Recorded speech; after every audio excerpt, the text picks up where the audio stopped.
ആവർത്തന പുസ്തകം 31 അധ്യായം. മോശെ ചെന്ന് ഈ വചനങ്ങൾ എല്ലാ ഇസ്രായേലിനെയും കേൾപ്പിച്ചു. പിന്നെ അവരോട് പറഞ്ഞത് എന്തെന്നാൽ, എനിക്കിപ്പോൾ 120 വയസ്സായി. ഇനി പോകുവാനും വരുവാനും എനിക്ക് കഴിവില്ല. യഹോവ എന്നോട് ഈ യോർദാൻ നീ കടക്കുകയില്ല എന്ന് കൽപ്പിച്ചിട്ടുമുണ്ട്. നിന്റെ ദൈവമായ യഹോവ തന്നെ നിനക്ക് മുൻപായി കടന്നു പോകും. ഈ ജാതികളെ അവൻ നിന്റെ മുൻപിൽ നിന്ന് നശിപ്പിക്കുകയും നീ അവരുടെ ദേശം കൈവശമാക്കുകയും ചെയ്യും. യഹോവ അരുളി ചെയ്തതുപോലെ യോശുവ നിനക്ക് നായകനായി കടന്നു പോകും. താൻ സംഹരിച്ചു കളഞ്ഞ അമോരി രാജാക്കന്മാരായ സീഹോനോടും ഓഗിനോടും അവരുടെ ദേശത്തോടും ചെയ്തതുപോലെ യഹോവ ഇവരോടും ചെയ്യും. യഹോവ അവരെ നിങ്ങളുടെ കയ്യിൽ ഏൽപ്പിക്കും. ഞാൻ നിങ്ങളോട് ആജ്ഞാപിച്ചിട്ടുള്ള കൽപ്പന പ്രകാരമൊക്കെയും നിങ്ങൾ അവരോട് ചെയ്യണം. ബലവും ധൈര്യവുമുള്ളവരായിരിപ്പിൻ. അവരെ പേടിക്കരുത്, ഭ്രമിക്കുകയും അരുത്. നിന്റെ ദൈവമായ യഹോവ തന്നെ നിന്നോടുകൂടെ പോരുന്നു. അവൻ നിന്നെ കൈവിടുകയില്ല, ഉപേക്ഷിക്കുകയുമില്ല.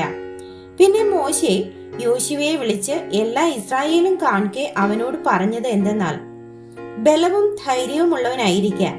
യഹോവ ഈ ജനത്തിന് കൊടുക്കുമെന്ന് അവരുടെ പിതാക്കന്മാരോട് സത്യം ചെയ്ത ദേശത്തേക്ക് നീ അവരോട് കൂടെ ചെല്ലും. അതിനെ അവർക്ക് വിഭാഗിച്ചു കൊടുക്കും. യഹോവ തന്നെ നിനക്ക് മുൻപായി നടക്കുന്നു. അവൻ നിന്നോട് കൂടെ ഇരിക്കും. നിന്നെ കൈവിടുകയില്ല, ഉപേക്ഷിക്കുകയുമില്ല. നീ പേടിക്കരുത്, ഭ്രമിക്കുകയും അരുത്. അനന്തരം മോശെ ഈ ന്യായപ്രമാണം എഴുതി യഹോവയുടെ നിയമപെട്ടകം ചുമക്കുന്ന ലേവ്യരായ പുരോഹിതന്മാരെയും ഇസ്രായേലിന്റെ എല്ലാ മൂപ്പന്മാരെയും ഏൽപ്പിച്ച് മോശെ അവരോട് കൽപ്പിച്ചത് എന്തെന്നാൽ, 7 സംവത്സരം കൂടുമ്പോൾ ഉള്ള വിമോചന സംവത്സരത്തിലെ കൂടാര പെരുന്നാളിൽ ഇസ്രായേൽ മുഴുവനും നിന്റെ ദൈവമായ യഹോവയുടെ സന്നിധിയിൽ അവൻ തെരഞ്ഞെടുക്കുന്ന സ്ഥലത്ത് വരുമ്പോൾ ഈ ന്യായപ്രമാണം എല്ലാ ഇസ്രായേലരും കേൾക്കെ അവരുടെ മുൻപാകെ വായിക്കണം.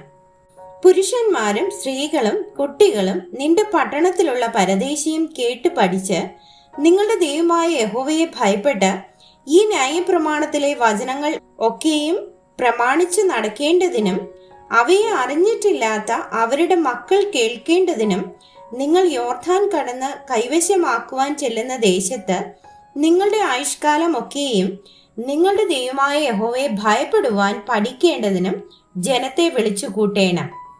അനന്തരം യഹോവ മോശയോട്, നീ മരിപ്പാനുള്ള സമയം അടുത്തിരിക്കുന്നു. ഞാൻ യോശുവയ്ക്ക് കൽപ്പന കൊടുക്കേണ്ടതിന് അവനെ വിളിച്ച് നിങ്ങൾ സമാഗമന കൂടാരത്തിങ്കൽ വന്നു നിൽപ്പിൻ എന്ന് കൽപ്പിച്ചു. അങ്ങനെ മോശയും യോശുവയും ചെന്ന് സമാഗമന കൂടാരത്തിങ്കൽ നിന്നു. അപ്പോൾ യഹോവ മേഘസ്തംഭത്തിൽ കൂടാരത്തിങ്കൽ പ്രത്യക്ഷനായി. മേഘസ്തംഭം കൂടാരവാതിലിന് മീതെ നിന്നു. യഹോവ മോശയോട് അരുളി ചെയ്തത് എന്തെന്നാൽ, നീ നിന്റെ പിതാക്കന്മാരെ പോലെ നിദ്ര പ്രാപിക്കും.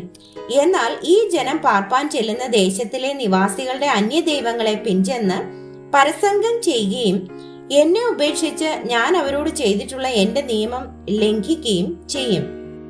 എന്നാൽ ഈ ജനം പാർപ്പാൻ ചെല്ലുന്ന ദേശത്തിലെ നിവാസികളുടെ അന്യദൈവങ്ങളെ പിഞ്ചെന്ന് പരസംഗം ചെയ്യുകയും എന്നെ ഉപേക്ഷിച്ച് ഞാൻ അവരോട് ചെയ്തിട്ടുള്ള എന്റെ നിയമം ലംഘിക്കുകയും ചെയ്യും.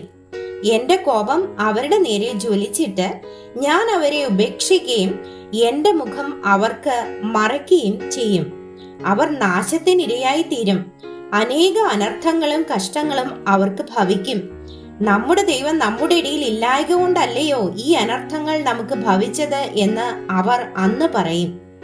എങ്കിലും അവർ അന്യദൈവങ്ങളുടെ അടുക്കലേക്ക് തിരിഞ്ഞ് ചെയ്തിട്ടുള്ള സകല ദോഷവും നിമിത്തം ഞാൻ അന്ന് എന്റെ മുഖം മറച്ചു കളയും. ആകയാൽ ഈ പാട്ട് എഴുതി ഇസ്രായേൽ മക്കളെ പഠിപ്പിക്കാം. ഇസ്രായേൽ മക്കളുടെ നേരെ ഈ പാട്ട് എനിക്ക് സാക്ഷിയായിരിക്കേണ്ടതിന് അത് അവർക്ക് വായ്പാഠമാക്കി കൊടുക്കുക. ഞാൻ അവരുടെ പിതാക്കന്മാരോട് സത്യം ചെയ്തതായി പാലും തേനും ഒഴുകുന്ന ദേശത്ത് അവരെ എത്തിച്ച ശേഷം അവർ തിന്ന് തൃപ്തരായി തടിച്ചിരിക്കുമ്പോൾ അന്യദൈവങ്ങളുടെ അടുക്കലേക്ക് തിരിഞ്ഞ് അവയെ സേവിക്കുകയും എന്റെ നിയമം ലംഘിച്ച് എന്നെ കോപിപ്പിക്കുകയും ചെയ്യും. എന്നാൽ അനേകം അനർത്ഥങ്ങളും കഷ്ടങ്ങളും അവർക്ക് ഭവിക്കുമ്പോൾ അവരുടെ സന്തതിയുടെ വായിൽ നിന്ന് മറന്നു പോകാത്ത ഈ പാട്ട് അവരുടെ നേരെ സാക്ഷ്യം പറയും. ഞാൻ സത്യം ചെയ്ത ദേശത്ത് അവരെ എത്തിക്കും മുൻപേ ഇന്ന് തന്നെ അവർക്കുള്ള നിരൂപണങ്ങളെ ഞാൻ അറിയുന്നു. ആകയാൽ മോശെ അന്ന് തന്നെ ഈ പാട്ടെഴുതി ഇസ്രായേൽ മക്കളെ പഠിപ്പിച്ചു. പിന്നെ അവൻ നൂന്റെ മകനായ യോശുവയോട്, ബലവും ധൈര്യവുമുള്ളവനായിരിക്ക, ഞാൻ ഇസ്രായേൽ മക്കളോട് സത്യം ചെയ്ത ദേശത്ത് നീ അവരെ എത്തിക്കും, ഞാൻ നിന്നോടുകൂടി ഇരിക്കും എന്ന് അരുളി ചെയ്തു.